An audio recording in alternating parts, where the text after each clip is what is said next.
Bonjour, aujourd'hui on décrypte le paradoxe fascinant d'une de nos marques ouest-africaines les plus emblématiques.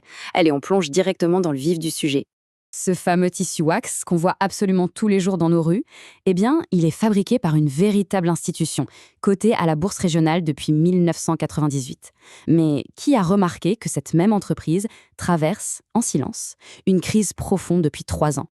Première partie, un géant culturel ivoirien. Héritage et production.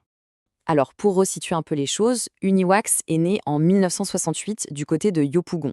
C'est tout simplement l'unique producteur de wax authentique en Côte d'Ivoire, avec des marques phares comme Uniwax et Woodin, et c'est du lourd, hein. L'entreprise est une filiale du célèbre groupe Vlisco, lui-même racheté par le géant de l'investissement Actis en 2010. Donc sur le papier, ça a l'air inébranlable. Sauf que, deuxième partie, 3 années de crise, la dure réalité. Parce que oui, les chiffres sont assez brutaux. On parle ici de 3 années consécutives de pertes nettes, 2022, 2023 et 2024. Pour donner une idée de la claque, rien que sur l'année 2023, l'entreprise a enregistré une perte nette vertigineuse dépassant les 2 milliards de francs CFA. Oui, 2 milliards. Mais comment on en est arrivé là? Eh bien, c'est un cocktail de mauvaises nouvelles. Il y a d'abord eu l'embargo sur le Niger, un marché clé qui a été perdu net en 2023.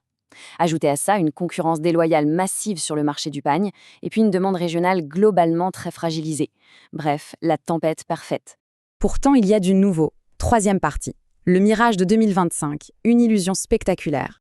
Début 2025, un chiffre complètement fou tombe. 8,2 milliards de francs CFA de bénéfices nets pour le seul premier trimestre. C'est un bond monumental de 768% par rapport à l'année précédente. Sur le moment, on se dit tous « Waouh, c'est le redressement du siècle ».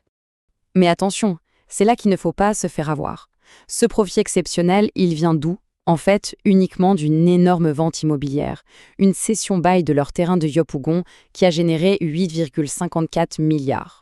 Et pendant ce temps-là, le vrai cœur de métier, l'activité textile, eh bien, elle perd toujours de l'argent avec un déficit opérationnel de 329 millions. Conséquence logique de tout ça, aucun dividende n'a été versé depuis 2021. Ce qui nous amène à notre 4e et dernière partie, un redressement encore fragile, le verdict honnête. Alors, soyons clairs, la valeur culturelle de cette marque reste immense et inégalable. C'est vrai, il y a un petit espoir avec une reprise des ventes au Nigeria ou en Guinée. Mais on l'a vu, ce fameux rebond financier actuel ne repose que sur du foncier. La vraie question maintenant, celle qu'on va devoir surveiller de très près, ce fleuron de l'industrie réussira-t-il à prouver que son cœur de métier, le textile, peut réellement redevenir rentable de manière structurelle?